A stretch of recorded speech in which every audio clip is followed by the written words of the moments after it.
le pasteur Poda, parce qu'il y a longtemps qu'on marche ensemble pour parler aux hommes. Mais pas seulement aux hommes, mais parler à nos chères mamans, à nos sœurs qui sont là. Que Dieu nous bénisse ensemble. Les hommes, à la fin de ce culte, on va se rencontrer pour encore 15 minutes entre hommes.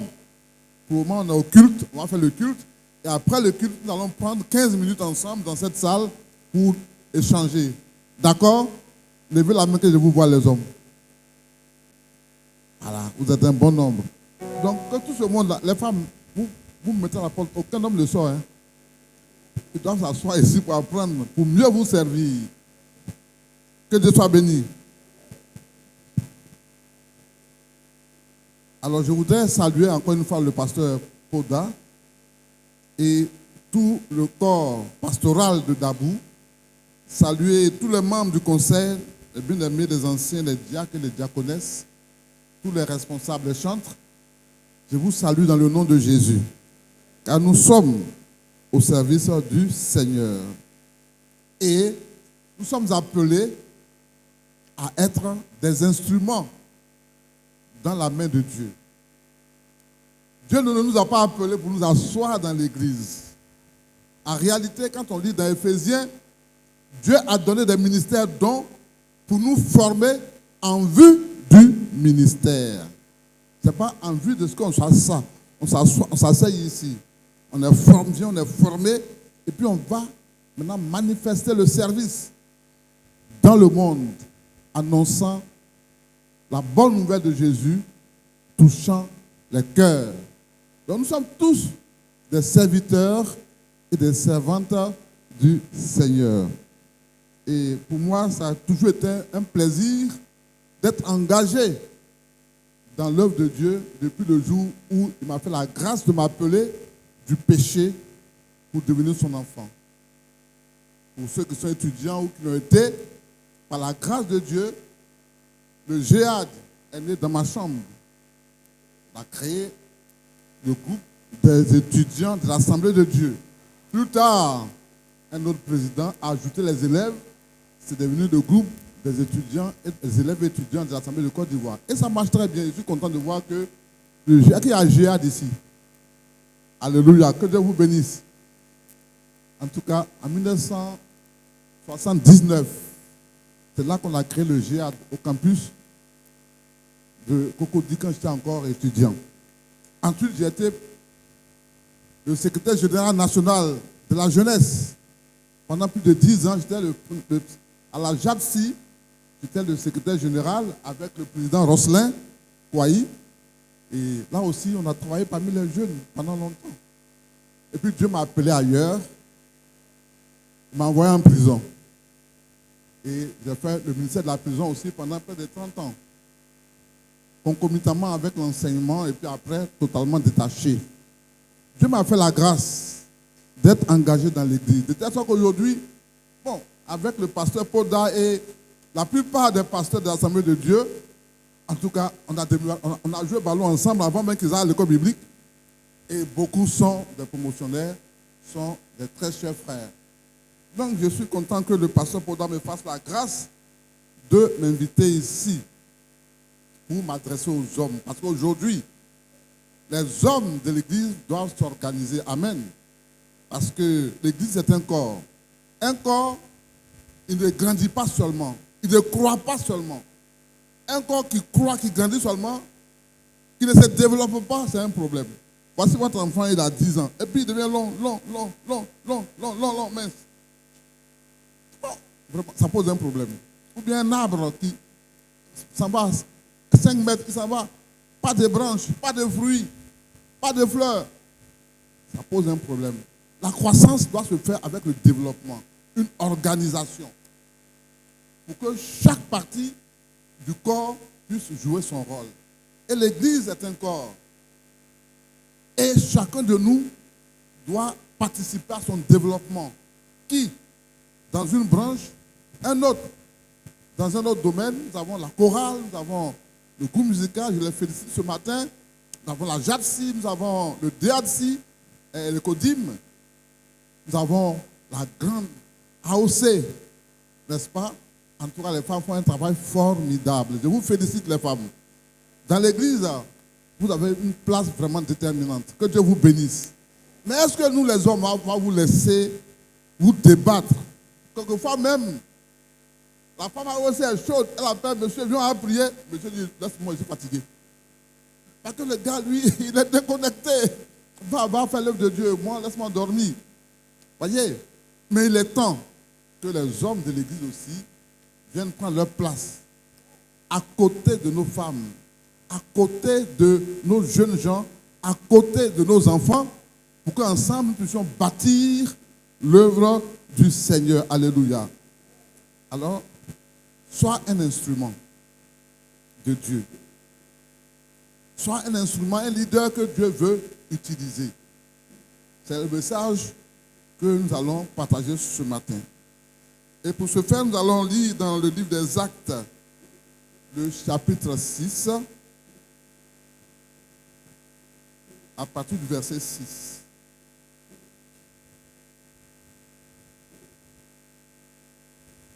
En ce temps-là, le nombre des disciples augmentant, les hellénistes murmuraient contre les Hébreux parce que leurs veuves étaient négligées dans la distribution qui se faisait chaque jour.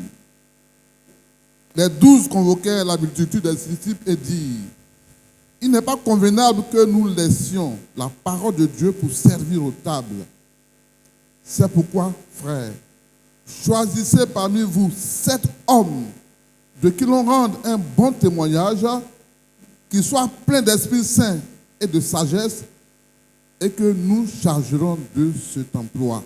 Et nous continuerons à nous appliquer à la prière et au ministère de la parole.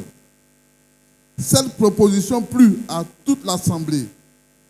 Ils élurent Étienne, homme plein de foi et d'Esprit Saint, Philippe, Procor, Nicanor, Timon, Parménas et Nicolas, prosélyte d'Antioche. Ils les présentèrent aux apôtres qui, après avoir prié, leur imposèrent les mains. Amen. Satan et son armée en action pour maintenir les hommes, les femmes sous sa servitude. Mais Père, tu n'as pas voulu laisser l'homme dans un état de misère, d'angoisse. Tu es descendu jusqu'à nous. Tu as donné ta vie. Tu es mort. Tu es ressuscité. Et tu es monté. Et aujourd'hui, notre Père, tu as suscité dans ton église des hommes, des femmes, des serviteurs pour être des canaux de grâce. Ce matin, notre Père, regarde Dabou Centre. Nous voulons avoir des oreilles de disciples. Nous voulons avoir des cœurs sensibles pour entendre ta voix. Seigneur, pour nous mettre à ta disposition, que tout ce qui est, Seigneur, obstacle, soit ôté et que le Saint-Esprit prenne ce moment. Nous voulons, en partant d'ici, Seigneur, avoir un cachet particulier, un cachet qui nous donne d'être véritablement, Seigneur, mis à part pour toi. C'est pour cela, viens, saisis-toi de ton serviteur, qu'il soit un canal de déversion, et ton peuple, un canal de réception. Fais ton œuvre par la puissance de ton esprit. Au nom de Jésus. Amen. Amen. Gloire à Dieu. Merci, pasteur. Alors, quel est le contexte? C'était la naissance de l'Église. Et la Bible dit que l'Église était une communauté de frères et de sœurs. Et cette communauté de frères et de sœurs était chaque jour, tous ensemble, assidus au temple, présents au temple, à l'église, si vous voulez. Ils rompaient le pain dans les maisons, la communion, la Sainte Seine dans les maisons, et ils prenaient la nourriture avec joie et simplicité de cœur. Ils mangeaient ensemble. Là, ils trouvaient cela dans Actes. Ils se partageaient tout. C'était le temps. Il n'y a pas un qui dit, je suis plus riche que les autres, je possède plus qu'un autre. Parce que les chrétiens se sont convertis dans ce temps-là, venaient avec leurs biens. Et ils apportaient leurs biens aux leaders qui sont les apôtres. Et puis les apôtres, ayant leurs biens, que ce soit de la nourriture, des vêtements, tout ce que vous voulez, de l'argent, et les apôtres, en fonction des besoins, distribuaient ces biens-là. Tel avait besoin d'un pain, les apôtres lui donnaient à partir du trésor commun. Et c'est comme ça que l'Église fonctionnait. Il n'y avait pas quelqu'un qui était trop en manque, il n'y avait pas quelqu'un qui avait trop, puisque on mettait tout ensemble en tant que frères et sœurs et on servait le Seigneur ainsi. Et c'est ainsi que Joseph Barnabas, un disciple de Jésus qui venait de la ville de Chypre, a vendu un champ. Et puis il est venu à tout l'argent, il l'a déposé aux pieds de Pierre, le chef, donc aux pieds des apôtres. Bon, certainement qu'on l'a félicité, on lui a dit merci pour son engagement, son intérêt à l'œuvre du Seigneur. Et vous savez, dans ces temps-là, il y a toujours des gens qui passent entre les deux eaux. Il y a un monsieur et sa femme, Ananias et Saphira, qui aussi ont dit, bon, peut-être nous avons besoin de félicitations. Pourquoi Joseph seul? Ils se sont entendus, ils ont vendu aussi un bien. Ils ont enlevé l'argent, ils ont enlevé une partie pour cacher. Et puis ils sont venus déposer le reste devant Pierre. Comme si, ils se sont manifestés comme si c'est tout.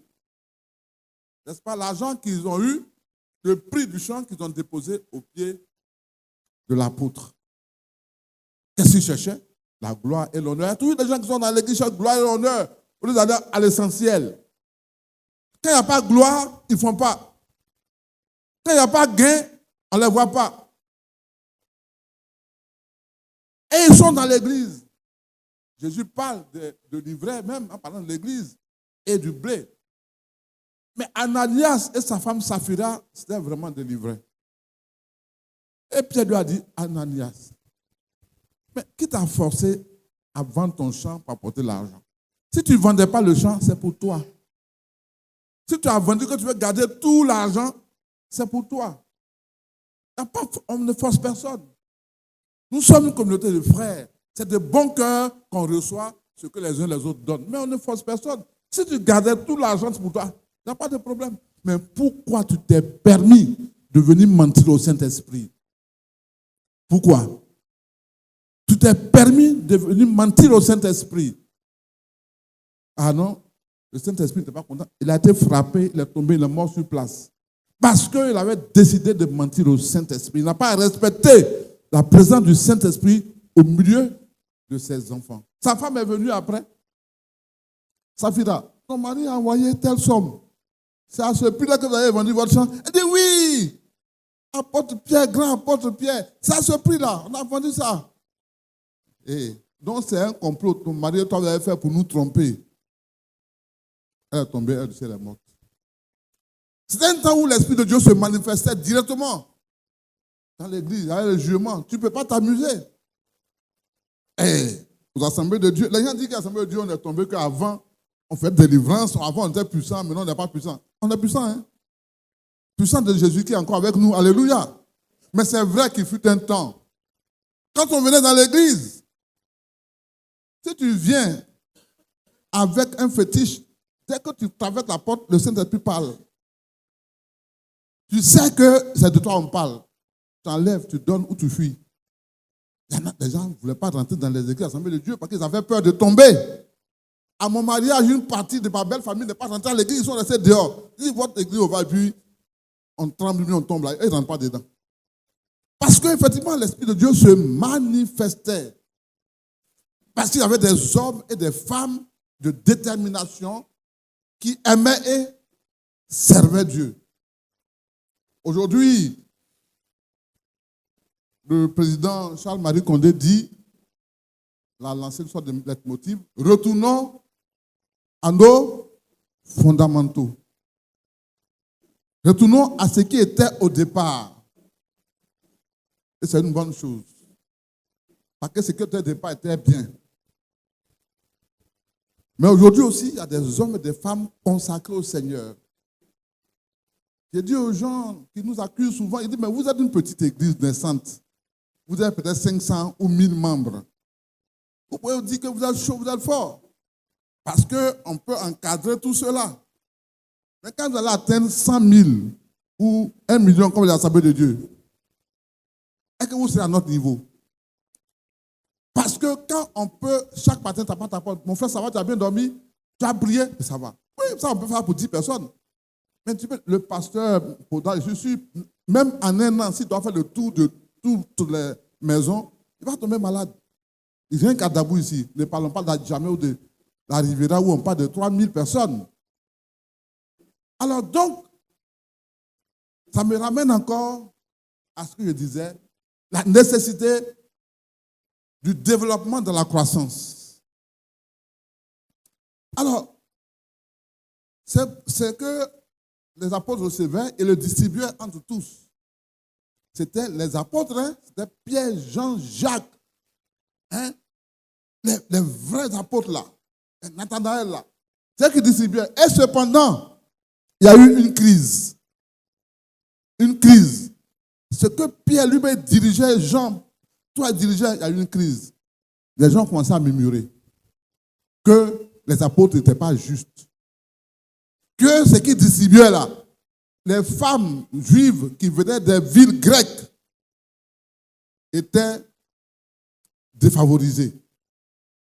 Elles n'étaient pas servies comme il faut. Les veuves là n'étaient pas servies comme il faut. Donc une crise s'est levée dans l'église.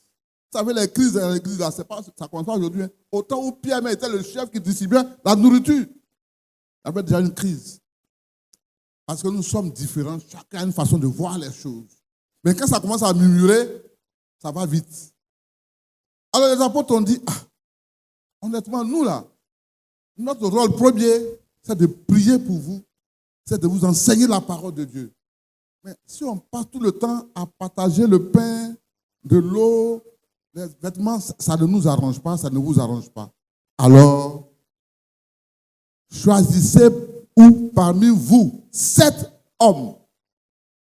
Ça aurait pu être 7 femmes, hein, mais 7 hommes, parce que le Seigneur travaillait avec les hommes. Mais n'oubliez pas que partout où Jésus passait, il y avait un groupe de femmes qui mettaient de l'argent de côté et préparaient pour lui. Et le suivaient partout où il partait. Il y avait un groupe de femmes qui le nourrissaient et s'occupaient d'eux, les hommes. Parce qu'on ne peut pas travailler dans l'église sans les femmes. 7 hommes. Et ils ont dit que c'est juste, ils se sont rassemblés et ils ont choisi 7 hommes, 7 croyants, pleins d'Esprit Saint. Mais ce n'était pas le moment du besoin là, qu'il fallait maintenant créer un séminaire de formation des leaders. Et puis à la fin, on voit lequel des leaders est premier et puis il va diriger. Le besoin était là, urgent. Il fallait trouver des personnes déjà pleines de foi et d'Esprit Saint et qui ont l'habitude de travailler au milieu du peuple. Qui trouver? Ils ont choisi 7. S'ils les ont choisis, c'est que ces 7-là se distinguaient déjà au milieu de la foule de chrétiens. Alléluia. Nous devons être des hommes et des femmes de distinction. Le jour où Dieu a un besoin, il doit pouvoir puiser directement et puis nous utiliser pour la gloire de son nom. Amen. L'église, c'est la maison de Dieu où chacun compte. On ne vient pas dans l'église de Dieu pour tirer les bancs. On ne vient pas dans la maison de Dieu pour s'asseoir et puis partir comme si c'était une foule, un marché. Parce que l'église de Jésus, ce n'est pas un marché. Ce n'est pas une mutuelle de développement d'une région. C'est la maison du Seigneur avec des pierres vivantes. Mais il faut que ces pierres se sentent vivantes. Est-ce que tu sais que tu es une pierre vivante? Est-ce que tu sais que Dieu a besoin de toi chaque jour dans son travail?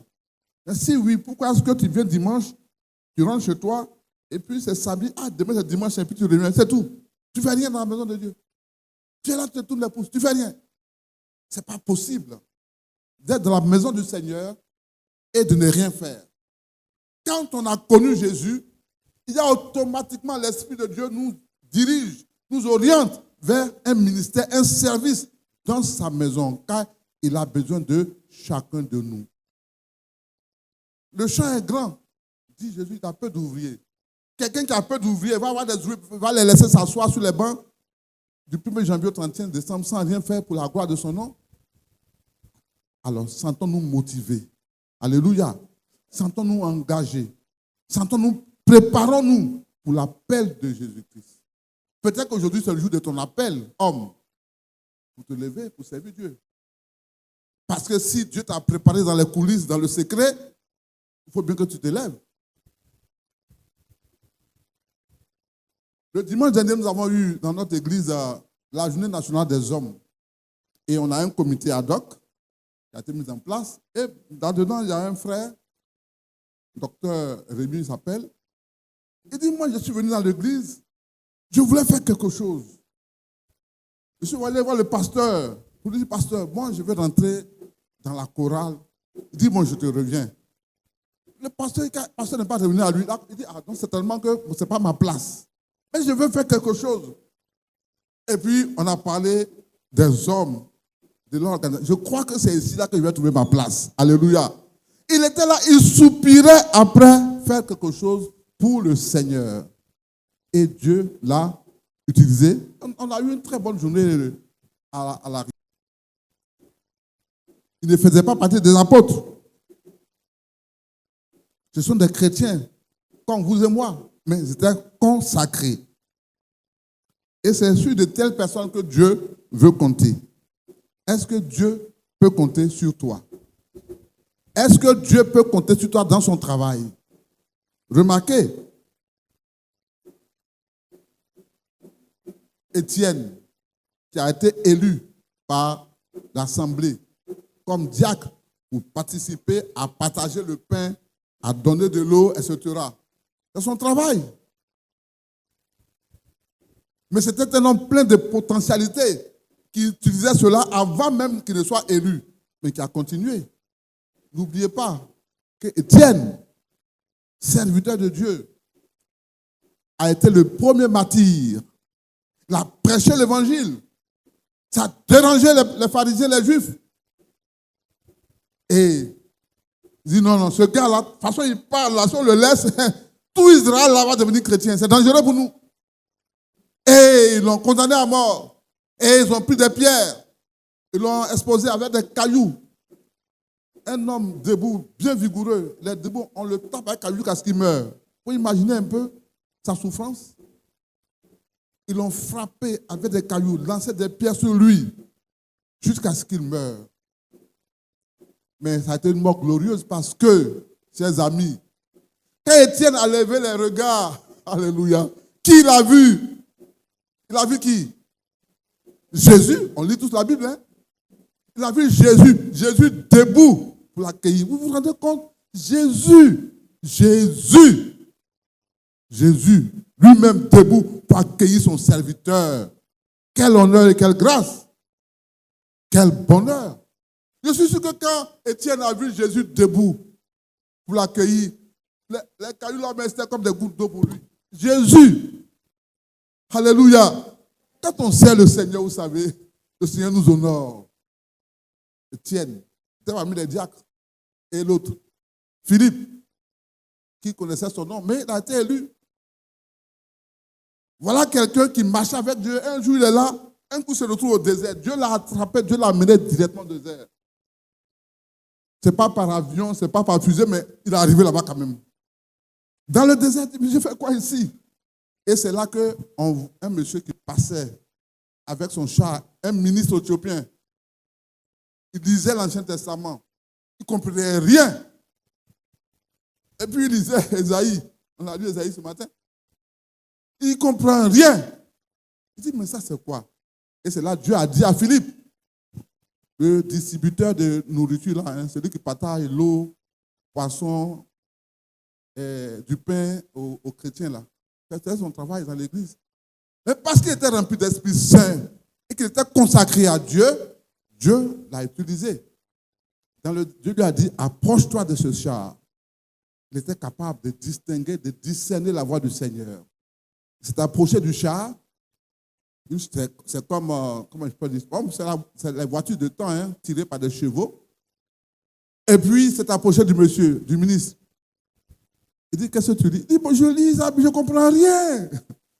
Et la Bible dit que Philippe a pris le temps de lui expliquer la parole de Dieu. Il a parlé de Jésus. Il a parlé de la nécessité pour lui de donner sa vie à Jésus. Il a parlé de la nécessité de se baptiser. Il connaissait la parole de Dieu. Il disait bien le pain et de l'eau, mais il connaissait la parole de Dieu. Est-ce que nous connaissons la parole de Dieu? Est-ce que nous méditons chaque jour? Est-ce que nous avons un culte de famille? Avec notre femme, nous prions. Avec nos enfants.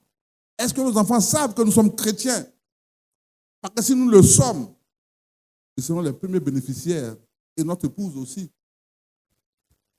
Quand l'Éthiopien a écouté Philippe, dit, voilà de l'eau. Comme je dois me baptiser, il faut me baptiser en même temps. Est-ce qu'il y a un problème? Il dit non.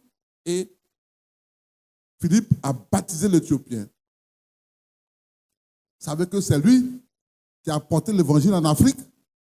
Le premier à apporter la bonne nouvelle en Afrique, c'est donc ce ministre éthiopien. Parce que quand il a été baptisé, il a continué. L'Éthiopie, là, c'est en Afrique. Hein. Il est venu en Afrique. Il a apporté la bonne parole en Afrique. Aujourd'hui, les Éthiopiens, il y en a beaucoup qui sont convertis, ils sont coptes.